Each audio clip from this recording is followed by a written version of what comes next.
Mengapa kita harus percaya kepada Tuhan Yesus? Amsal 3 ayat ke-5.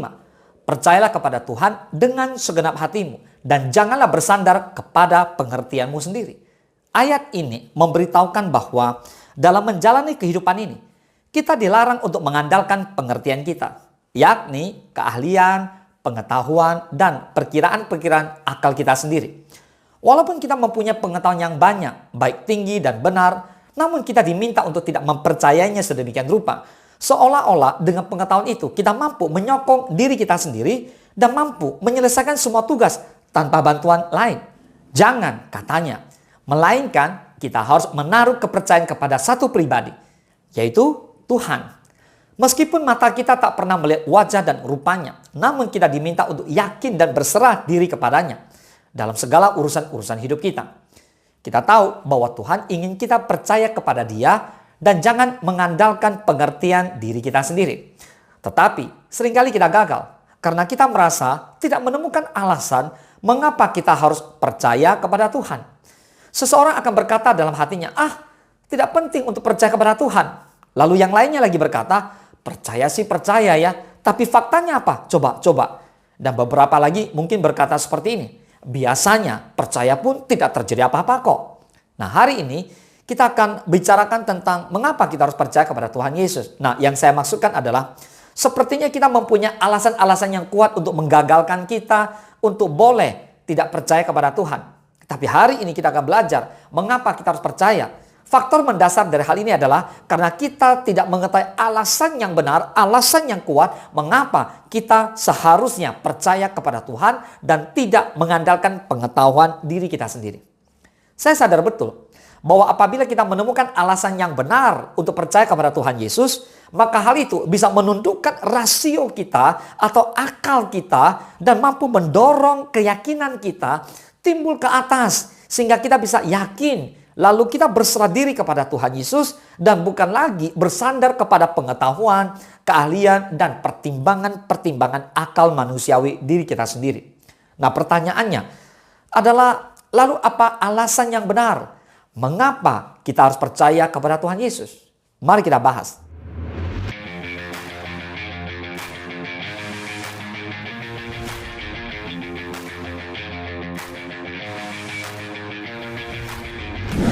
Alkitab menunjukkan 3 alasan mengapa kita harus percaya kepada Tuhan Yesus dan jangan mengandalkan keahlian dan perkiraan-perkiraan akal manusiawi kita.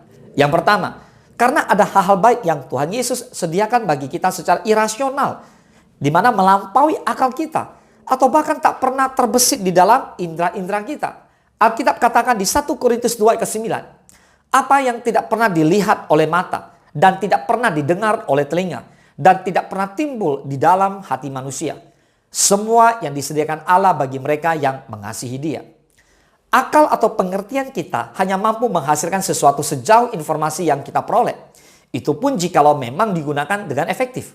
Sementara itu, Allah menyediakan hal-hal baik yang tidak pernah terlihat sebelumnya oleh mata kita, tak pernah terdengar oleh telinga kita, dan tak pernah timbul di dalam keinginan dan hati kita. Yang kedua, karena Dialah Tuhan Yesus yang dapat melakukan jauh lebih banyak dari apa yang kita doakan.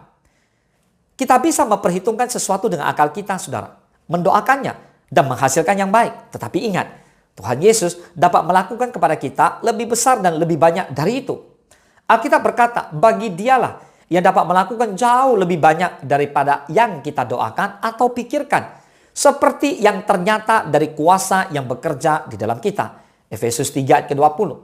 So, sekarang kita lihat kisah Maria dan Marta. Mereka meminta kesembuhan bagi Lazarus, saudaranya.